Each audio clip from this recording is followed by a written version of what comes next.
जय श्री महाकाल।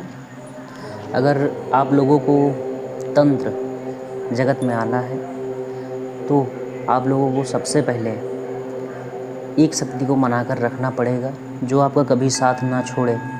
अन्यथा तंत्र जगत में ऐसे ऐसे गुनिया पड़े हैं भाई, आपको जड़ से हिलाकर फेंक देंगे।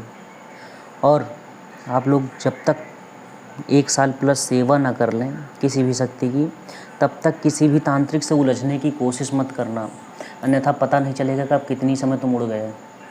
तंत्र जगत में आने का मतलब स्थिरता से काम लो और कभी किसी के ऊपर अटैक करने की ना सोचो, सदैव अपना डिफेंस लो।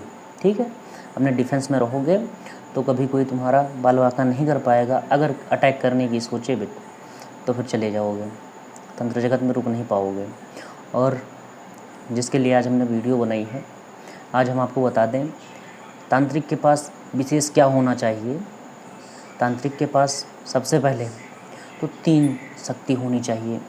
3 शक्ति में आपका आता है जो विशेष हैं। आपके पास एक होना चाहिए छल, दूसरा होना चाहिए बल और तीसरा होना चाहिए कल। तो छल बल कल का मतलब आप समझेंगे। छल बल कल मतलब किसी को आप छल सके तत्काल ही, और बल का मतलब कि अगर कोई छल से न माने तो उसको बलपूर्वक उसको मना लिया जाए। ठीक। और कल का मतलब अगर कोई फिर भी नहीं मान रहा है तो उसके सामने काल खड़ा कर दो, वो मान जाएगा। अगर आपके सामने अगर सांप आ जाए तो लैट्रिन तक बंद हो जाती है। तो उसी तरह तंत्र में है, छल बल कल 3 चीज़ों को मनाकर चलना पड़ता है। छल में आ जाती हैं हमारी माता दुर्गा जी, काली जी और विंध्यवासिनी। 3 में से किसी एक की भी साधना कर ली तो आप छलिया बन जाओगे। और बल में आता है हमारे वीर बजरंग बली। बजरंग बली की आपको साधना करनी पड़ेगी अगर बल आपको चाहिए तो। अगर आपको कोई अगर छेड़ने की कोशिश करे तो बल में आपके पास बजरंग बली होने चाहिए जो आपका हर जगह पर सपोर्ट करेंगे, और बल के मामले में बजरंग बली से तीव्र कोई नहीं है। और कल कहा किसे जाता है? कल काल को कहा जाता है। ठीक है, तो कल में आपके पास होने चाहिए काल भैरव। काल भैरव की साधना करें। 3 शक्ति आपके पास प्रमुखता होनी चाहिए। चौथी फिर वो खुद ही ले लेंगे, अगर उनको ज़रूरत हुई तो वो स्वयं से ले लेंगे, अन्यथा आपको साधना जो जो करनी है आप फिर उसके बाद कर सकते हैं। पहले 3 साधिए। अभी अगर आप तंत्र जगत में आने के बाद ही उछलने लगो तो समझो बच्चा भी करील हो।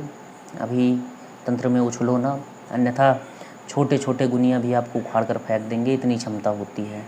अगर गलत में आपने शक्ति भेजी है तो शक्ति मार ज़रूर खाएगी, शक्ति बचकर नहीं आएगी। और शक्ति मार खाएगी तो आपको छोड़ेगी नहीं, चाहे जितनी भोग देकर रखे उनको। चाहे बकरा चढ़ा दो, चाहे सवाया बकरा चढ़ा दो, तुम भैंसा चढ़ा दो, कुछ भी नहीं होगा, तुम भी ले जाओगे, इतना जानो। इसीलिए अगर तंत्र जगत में आ रहे हो तभी कभी किसी का अहित करने के उद्देश्य से ना आओ। ठीक है, सबसे पहली बात, अगर आप कभी किसी का उद्देश्य नहीं, अहित के उद्देश्य से नहीं आएंगे तो आप कुछ भी करें तो आपकी शक्ति आपका साथ देती जाएगी। और तंत्र जगत में आने के बाद जो सबसे पहले धन के लालच में आ जाते हैं कि मेरे को धन चाहिए, तो धन का लालच ना कर बच्चा। धन का लालच करेगा तो किसी लायक नहीं बचेगा। आप धन का लालच न करिए, आप सिर्फ शक्तियों का सपोर्ट मांगिए कि आपका सपोर्ट करें, और धन की इच्छा ना मांगिए उनसे। अगर वो हैं तो धन आपके पास सदैव रहेगा। ठीक है, अगर शक्ति दयालु हैं तो। ठीक है, आज के लिए बस इतना ही। जय श्री महाकाल।